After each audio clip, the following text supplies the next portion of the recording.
Welcome to week 4 on theunderwaterrealm.com, and we've got a new improved format which I'm going to be talking about in a little bit. But first of all, we're going to see if this new improved format can fit into the time it takes Shaz to go to the corner shop and buy some Pepsi. Right, okay, let's go. Let's see who finishes first. Right, so we're changing the format of the blog this week, and we found that we've been trying to refine it and make it a little bit more interesting and a little bit more dynamic content for people. So what we're doing, instead of doing a full video blog every week where we tell you about our targets and we tell you about how we performed on our targets, we're going to try and condense that into a shorter, snappier video that just gives you the highlights of the week and the most interesting bits in video clips. So as well as that video blog, each member of the team is going to be going into a lot more detail in a written blog once a week per team member. So this is going to satisfy the folk who've been emailing us requesting a lot more information about visual effects, a lot more information about the wire work and cinematography and so on. So you're going to be getting an update every couple of days to the website, which is going to be done by people individually. And then you're going to get this summary at the end of the week. So without further ado, let's move on with the summary of this week, which has been week 4. One of the things we've been really focusing on this week has been motion capture. Now, it's been giving us a headache for a few weeks. If you remember, back in week 1, we actually built a suit out of some thermal underwear and some half-cut tennis balls. We've been scratching our heads between myself and Shaz over exactly why this wasn't giving us the results we wanted. And after doing a little bit of research, a little bit of study, and getting a little bit of advice, we found a few things that we were doing fundamentally wrong. Now, one of these things is the positioning of the markers. We were coming from, say, a visual effects background, looking at things in a very 2D tracking kind of way, the same way you track something in After Effects. But actually, when you're building a MOCAP suit, the positioning of the markers has to be all about isolating 3D geometry. For example, the pelvis has 4 markers, and that tracks the rotation and translation of the pelvis. And you do that for every different body part, and that gives you much better results, even if the cameras can't necessarily see all the points at the same time.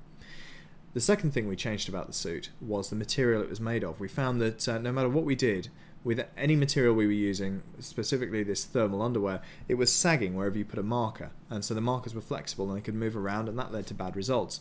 So what we've used now is a wetsuit, very thin wetsuit, so it's not restrictive. We've spray painted it black, and we mounted the markers on that, and that allows for a much more rigid solution. But the biggest thing we've changed about the motion capture suit is actually the markers themselves. Now, this was on some advice from somebody that had worked with a MOCAP system in the industry, and it's to actually take the dots, and rather than having them raised off the surface, you actually take them off the surface and mount them a clear inch or inch and a half off the surface so they can be seen from a much wider angle of view, and more cameras can pick up each dot. The biggest thing about that we've changed is we've actually wrapped these small markers in Scotch tape, specifically Scotch reflective tape, which is the same sort of thing you'd use on bicycle helmets or on the bumper of a car, so that it remains visible at night. Now, this stuff is great, and specifically because if you can get a light to bounce straight at this tape and straight back, it becomes very, very bright, which is what drivers are used to seeing at night. But by wrapping a spherical ball in this stuff, if you can put a light right next to the lens of the MOCAP camera, it bounces light straight into that marker and straight back into the lens, and that gives you a really, really bright spot on this tracking dot and relatively low light everywhere else. So you can see here we've got a video. This was recording with an iPhone 4, and obviously on an iPhone 4 the LED light is right next to the lens, and you can see when we switch it on, this thing's glowing. I mean, that's actually having to dial down the exposure of the scene based on how bright this thing is. So we pull out, you can see the whole suit is covered in these things, and as we flick the light on and off, it almost looks like the suit is being lit electronically, as if we've got little bulbs inside each one of these little dots. But they are literally, we couldn't find any polystyrene balls, so they're small polystyrene eggs because it's Easter time. They were very, very cheap.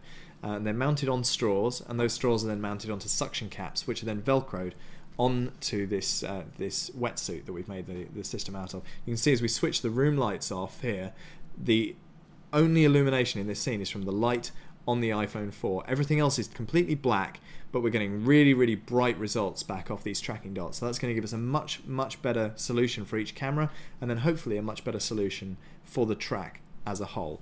The other thing we've had to update, obviously, is the iPhone is the lights we're using for the motion capture. You'll remember we're using the PlayStation Eye cameras, which are very, very cheap if you buy them secondhand. And so what we've done is we've gone and bought some LED torches.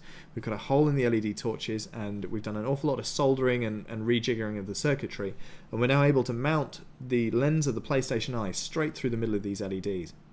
So those LEDs are firing light at these tracking dots, and it's coming straight back down into the lens, and we're getting a really, really good result. So one of the other things that we've been working on this week is actually the lighting for these dry for wet scenes. So trying to recreate the look of light that's underwater even when we're on a dry stage and there isn't any water in sight. So this is Eve's area, so she's been working really hard this week on trying to recreate some of the telltale signs of underwater lighting effects. Now one of the most popular of these is what is referred to as caustic lighting, and that is if you were to put on a pair of goggles, for example, put your head underneath a swimming pool and look at the bottom of the pool, those light patterns that happen when the sun hits the surface of the pool and creates that kind of rippling dance of light on the bottom, that's a caustic lighting effect, and it's actually quite tricky to get right. It's not one of the things you can go in and you can solve digitally with lights because it's so complicated how the light interacts with the scene and the actor. You have to get it right in camera, which means coming up with a practical way of solving the problem. So Eve's been working really hard and has come up with a solution along with some advice from a Grammy Award winning cinematographer who gave us some tips.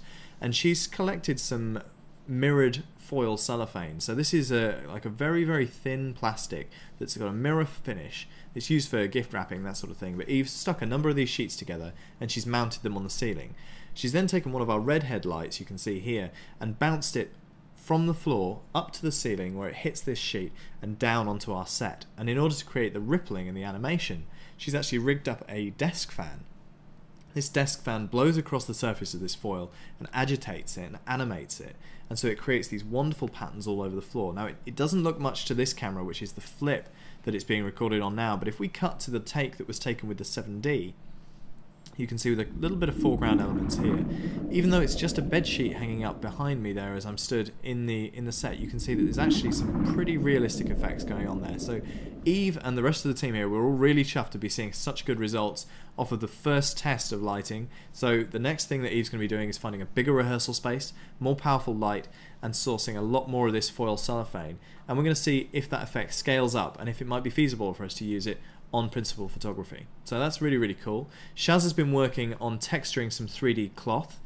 So this isn't the final cloth you're looking at now. This is a CG render of cloth that we actually happen to have here, which is the tunic we were using underwater.